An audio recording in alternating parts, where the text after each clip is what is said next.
So let's do gear. So this is the fun stuff, all that boring sciencey stuff. So for my race, I went and scouted the race last weekend, and I found out that I was wrong. When I think of gravel, I think of rail trails. Rail trails are nice. They're pea gravel. It's easy to ride on. Fun time, right? No, this is like back road, 3/4 inch loose rock. Gravel is not an accurate description of this stuff. And it's 50 miles of it. Well, 48, because it's 52 miles with 4 miles of paved road. So I had these grand pie in the sky ideas back in the beginning. I want to run this at 15 miles an hour, or 15 mile an hour average. I'm going to do 225 watt FTP so that I can do 175 watts consistent for 5 hours, or for three and a half hours, and just do 15 miles an hour through the whole thing and just grind it out, right? No. Where I'm at now is I'm aiming for 10 miles an hour. And some of these hills that I cased out, one of the worst hills, that was the 10% grade that I mentioned earlier, and I'm going to be walking that one. So that changed some of my plans. So for instance, I run, even on light gravel, I run these. And if you've never seen them before, they're Garmin Vectors. These are 3 S's. They're just the one-sided pedals.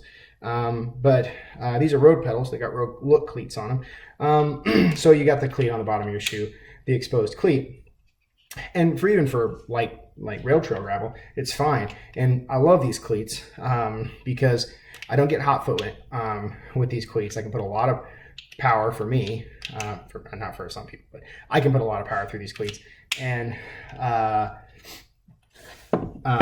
they're not uncomfortable. I can do it for hours, and I don't even notice my feet. I just kind of forget that they're there, and I just get the little number on my bike computer, and that's easy. Well, that's not going to work because I'm going to have to walk up a 10% grade, hauling my bike up the hill on loose 3/4 inch gravel rock, and so that's not going to happen. So I realized that I was going to have to go to mountain bike cleats, or SPD cleats. So instead of that, what I had before, I went with, you can see it, your standard, good old fashioned Shimano SPD cleats. And we'll work on, or are recessed into the shoe, so you can actually still use the shoe when you're off of the, like a normal shoe when you're off the bike. So I had to make that change, which was something I wasn't expecting. And then I started thinking, well, I'm going to need a lot more gear for tire flats. So my original plan was I was just going to run this. And this is a Rhino Walk top tube bag. So this goes on the top tube right underneath my handlebars up there in front, and it's just got a little zipper down here on the front. And my plan was basically just to fit everything in here. So you see I've got some Cliff Bars, I've got some Skittles, some chews and stuff in there right now from my long ride I did this weekend. But my plan was I was going to put everything in there. So my patch kit was going to go in there, my multi-tool was going to go in there, everything was going to fit in there. And I realized that I'm probably going to get a flat, and I'm going to need a lot more tools. So I decided to add a seat bag to this that also has all of my kit in it. So you can see tire levers, multi-tool, little Huffy multi-tool. I think it's kind of heavy, honestly, but gets the job done. This little guy, which is a patch kit for tubeless tires, which I'll get to in a minute. Has the needle on one side. I'm gonna get super lucky if I can get that to focus. I gotta go on the other end. There we go. And then the needle on the other end. And then inside of it, you might be able to see inside of it, I don't know. But there is plugs. So this is my plug kit. Then I got a spare tube in there too. I don't want to take it out because it'll unravel and not have a bad day. There's all that. So that was kind of my patch kit. I might try to stuff another tube in there. And then I've got a pump on my bike, which I'll show you here in a little bit when I actually show you my attached bike kit. And so that's that. So that all kind of ended up going in here in the back of my seat as a backup plan for when I realized that what I thought was going to be a easy ride turned out to not be one. So then this, again, back to my Rhino bag, ended up becoming my feed bag. So when it comes to riding for long distances, endurance riding, you want two things. You want carbs and more carbs. As many carbs as you can get a hold of. Because after about 45 minutes, you're going to burn out all of the glucose in your muscles, and your muscles are going to start cramping. So if you don't have water and you don't have carbs, you're going to start really suffering. So this is my feed bag, and what I'm actually going to be primarily running, and I don't have any in here because I ate all of it, is puppy chow. And I decided to do puppy chow. My wife actually recommended it because powdered sugar, which is 100% sucrose, Chex Mix or Chex, which is both whole and partial grains, so lots of carbs there too. A little bit of peanut butter and a little bit of chocolate, so that gives you some fat, some unsaturated fats in there with that, which will actually take a little longer to settle in your stomach and make the whole thing a little easier on your stomach. So if you just eat a ton of sugar, it might make your stomach not feel very good. So I've been running puppy chow on all my long rides for about 2 or 3 weeks now, and it works awesome. Super cheap. You can just throw it in a Ziploc bag.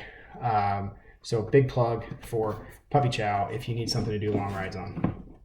But that's my feed bag. So all my feed stuff goes in here, and that way I have easy access to it, and this just sits right on my top tube where I can get access to it. Then I run 2 water bottles, standard water bottles in my water bottle cages. But since you really need to get about a liter an hour, maybe a little south of a liter an hour, and I'm going to be going 4 or 5 hours since I'm doing a 50-mile ride at about 10 miles an hour, I went with this little Ozark Trail 2-liter backpack. So then what this also gave me is if I for some reason fall on this trail and hurt myself, I've got some emergency kits, stuff like Band-Aids, some towels for, if I start bleeding or something like that, a solar blanket in case I get stuck and I have to sit there for a while and I don't get sunbaked. Just little things like that in case stuff really goes south. This is that's all packed inside of this thing. So this is my water, and the race didn't go the way I planned it bag. So water and race didn't. So summation: water and this isn't a good day bag. Feed bag and I'm not out of the race yet bag. Summation. So then let's talk about clothes. So I'm going to be running a pretty standard Lycra kit with bib shorts and a Lycra shirt. Not boring. But the stuff that you might find interesting is this, which is a skull cap, a Mission skull cap that I got from Walmart. This was $15. And it is both water absorbent and evaporative, so it'll cool. So if you wet this down, it'll get cold real fast. And I don't have any hair on my head, so I need something to protect my head with, and this is 50 SPF, so that'll do the job. So this goes underneath my helmet, and then this is another Mission neck gaiter. So if you're going doing a gravel ride, you're going to want something to cover your face at least some of the time. And a neck gaiter is a good solution for that because since it's so thin, it doesn't really restrict your breathing that much. I mean, it's going to restrict your breathing some. You're going to notice it. But it's better than like running a traditional mask. And this will keep most of the dust out of your face. So if you're riding behind somebody, this just sits around your neck like that. And then if you end up behind somebody who's kicking up a lot of dust, just like that, and your nose is covered, your mouth is covered. It'll keep the dust out of your nose and your mouth. And you can obviously pull it up over your ears too if you want to, but this is the part you really care about because it's going to keep you from coughing. And over 5 hours, you want to keep all that dust out of your mouth. Then talk about electronics in a second. I've just got my helmet. And then my SPD shoes, just standard mountain bike shoes, nothing fancy there. So it's probably all the interesting stuff for clothes. Let's talk about electronics. So